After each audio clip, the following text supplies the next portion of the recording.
They were two aspiring young musicians, one the son of a pie-eating contest winner, the other the daughter of a guy who died mud wrestling a pig.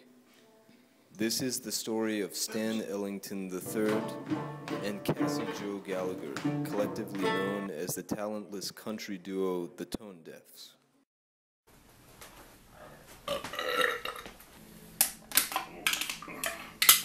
Well, Stan, which I didn't bring my glasses, and I had a couple of drinks, a couple of whiskeys and stuff like that, but I didn't realize he was doing the actual Star Spangled Banner opening the Demolition Derby there. And Bob sees me, probably because of my voice. I think he thought it was someone screaming for help. But I said, no, I'm singing. That's what I'm doing. All that time, I thought it was a woman. He's got such a high-pitched voice. So he came up to me, and he said, boy, you can make money doing what you're doing when people figure out you're not hurt.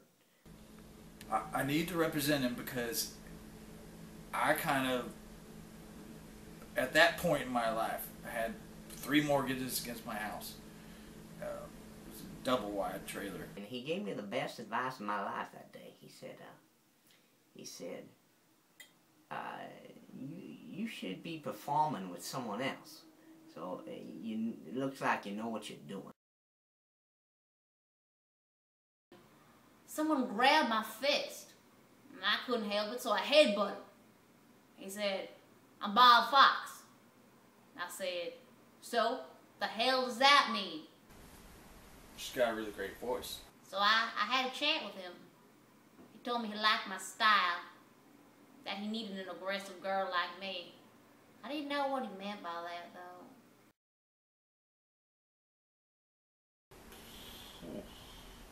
I think it was at actually Cooters. Cooters is a local restaurant we have here. That's a semi-topless bar, and they actually have some amazing rattlesnake. I could not stand Stan. I just couldn't. I mean, at first, right? Because he was being too ladylike. Like he'd brush his teeth in the morning. He'd put on deodorant. What really struck me was her laugh. It kind of was like a moose in the heat.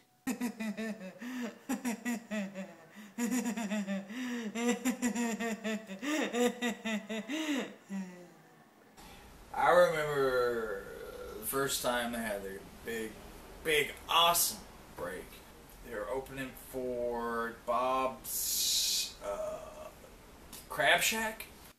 So, yes, our first concert together. It was actually not our concert. It was someone else's. And what we did was we rushed the stage with really just a tambourine. One restraining order later, the Tonedeafs made their mark. The Tonedeafs were easily one of the worst bands I'd ever heard in my entire life.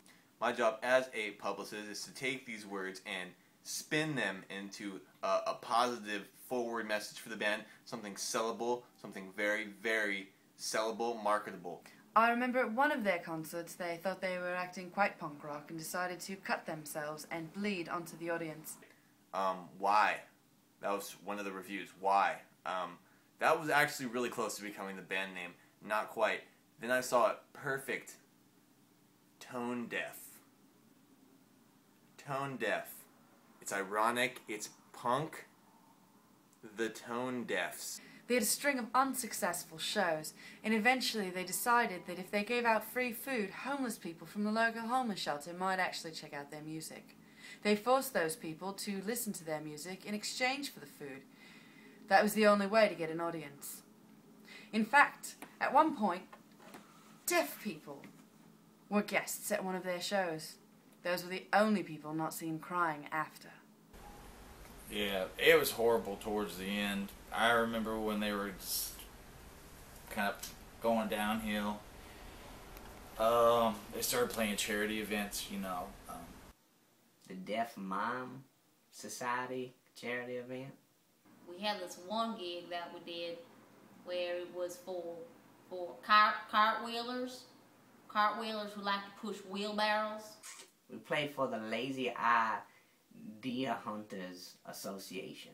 Freaking syphilis events. We played for the Illiterate Braille Readers Association. It's the organization to knock your face off and punch your teeth out. Often referred to as the big gig was Cassie's oldest sister's wedding.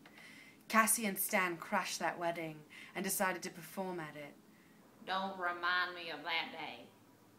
Gets me real riled up. I mean, I'm out there waiting for my cue to go on, and I don't see Stan anywhere. So I run backstage, I open the door, and there he is, passed out. Energy drink cans everywhere. It was supposed to be their big break, but a crash course in fame led to the Tonedeafs' demise. So I walk up to his face, turn him over, pull down my knickers, and I piss on him. He always told me how he hated when I pissed on him. We were worried about Stan. I mean, he was popping back probably 10, 20 cases of them things. And his voice was shot to hell. Bam, shot to hell. And their relationship was just coming to an end. It was sad to see it go. It really was. I tried. I thought this was a comeback culture. You know, people love a comeback. I pitched the reality show to A&E. They didn't want it.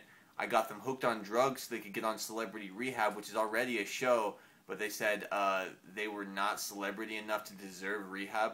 So at the present, I'm really proud to announce that Cassie Joe is now in a band singing lead.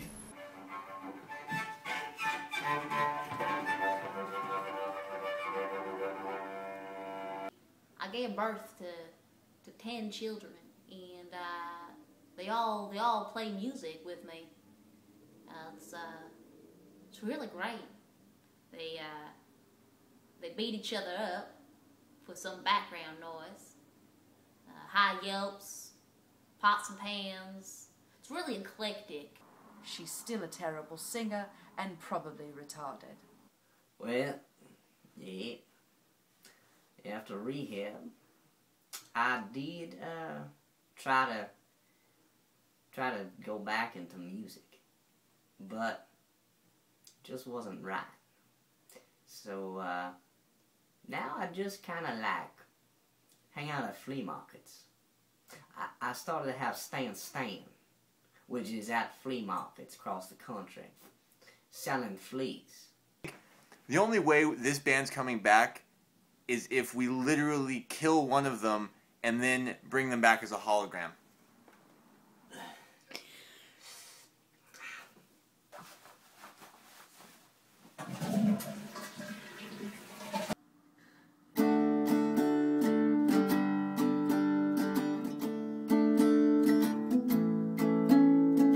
Everything's really big when you're